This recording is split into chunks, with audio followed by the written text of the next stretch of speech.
Much of the Western world, the old hatred has been translated into more sophisticated language for use in polite society. People who would never say they hate and blame the Jews for their own failings or the problems of the world instead declare their hatred of Israel and blame the only Jewish state for the problems of the Middle East. As once Jewish businesses were boycotted, some civil society leaders today call for a boycott of Israel. On some campuses, intellectualized arguments against Israeli policies thinly mask underlying realities, such as the shunning of Israeli academics and the harassment of Jewish citizens. Most disgracefully of all, some openly call Israel an apartheid state. Now think about that statement. On some campuses, intellectualized arguments against Israeli policies thinly mask underlying realities, such as the shunning of Israeli academics and the harassment of Jewish citizens.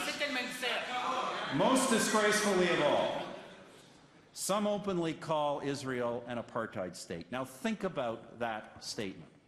Think about the twisted logic and outright malice behind that. We were lobbying the Department of Health and Human Services really hard to ignore the Catholic bishops regarding the whole birth control debates, which just went into effect August 1. But it goes even beyond that. We've done work on climate change before. We've done work on LGBT rights. So it's really a wide-ranging mandate that we have, because effectively what we're doing is trying to get public policy to better reflect, kind of like you said before, reason and logic and scientific thinking. So when you think about public policy in that vein, there's quite a bit of work you can do, actually. Absolutely. And then we definitely appreciate your time today, Michael.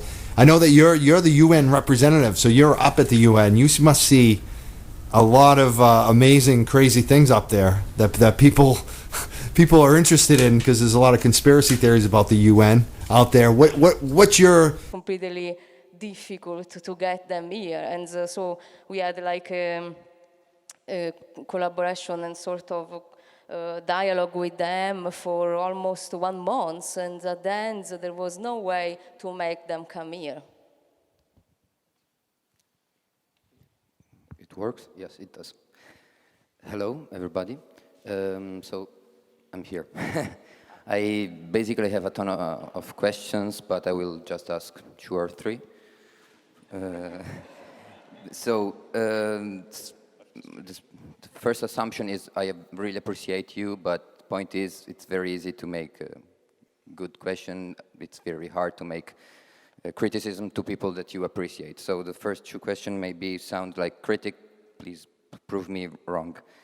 So does it may be that the hacking and the whistleblowing is more of a personal approach to struggles and not a political universal approach. I mean, it can be harmful sometime, and it also may be easier for someone to make a whistleblowing and then disappear instead of joining a real movement, or it's easier to speak out and write in the newspaper and then go back home instead of joining a demonstration in the street.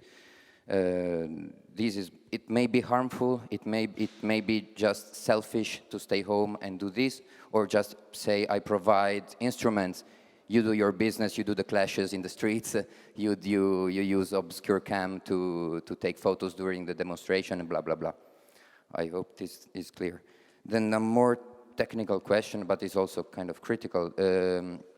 Recently, WikiLeaks released all the hacking team documents, RCS software company from Milan.